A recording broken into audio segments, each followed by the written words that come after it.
একবার ৩টে মেশিনে অনর্গল টাকা ছাপাচ্ছে, যা আমাদের কিছু সিজনাল ক্রিমিনাল তৈরি হয়। তো এরকমই ঈদুল আজহাকে সামনে রেখে জাল টাকার একটা চক্র সক্রিয় ছিল।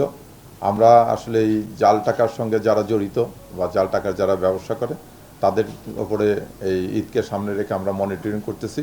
এই মনিটরিং ফলশ্রুতিতে ঢাকা মহানগর গোয়েন্দা পুলিশ ডিবি উত্তর বিভাগে গোপন তথ্যের ভিত্তিতে রাজধানীর উত্তরা থানা ও গাজীপুর মহানগর এলাকায় অভিযান পরিচালনা করে জাল টাকা ও জাল টাকা তৈরির সরঞ্জাম সহ ৩ জনকে গ্রেপ্তার করে। তাদের বিরুদ্ধে গ্রেপ্তারকৃত মজিবুর রহমান, উনি উত্তরা এলাকায় এসে উত্তরা পূর্ব থানা এলাকায় এসে জাল টাকা বিনিময় করতেছিল। তখন ওনাকে হাতে নাতে জাল টাকা এবং কিছু বিনিময়লব্ধ 40,000 টাকার মতো ক্যাশ টাকা সহ তাকে গ্রেপ্তার করা হয়। তারপরে তার স্বীকারোক্তি অনুযায়ী টঙ্গী থানা এলাকায় একটা বাড়িতে অভিযান পরিচালনা করিয়ে সেখান থেকে একবারে আপনাদেরকে ওই ভিডিওটা দিয়ে দিতে বলছি, ভিডিওটা দিয়ে দেবেনি, একবার 3টে মেশিনে অনর্গল টাকা ছাপাচ্ছে।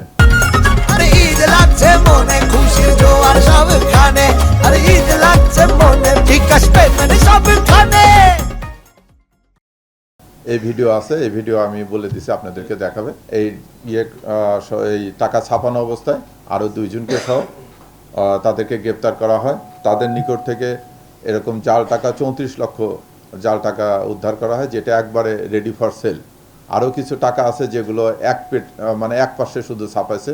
তাছাড়া জাল টাকা তৈরির অন্যান্য সরঞ্জাম দিয়ে 3টে প্রিন্টার উদ্ধার করা হয়েছে, ল্যাপটপ উদ্ধার করা হয়েছে, তারপরে কালি এবং ওই যে টাকার উপরে যে একটা সিকিউরিটি সিল দেয় সেই সিকিউরিটি সিলের পেপার, এগুলো সহ তাদের কাছ থেকে প্রচুর পরিমাণে এই জাল টাকা উদ্ধারের অন্যান্য সরঞ্জাম উদ্ধার করা হয়েছে।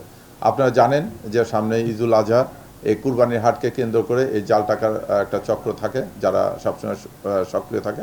আমরা ডিবি তাদের ব্যাপারে খোঁজখবর নিচ্ছি এবং তাদের এরকম যে কোনো চেষ্টাকে আমরা কঠিন হস্তের দমন করব, রোধ করব।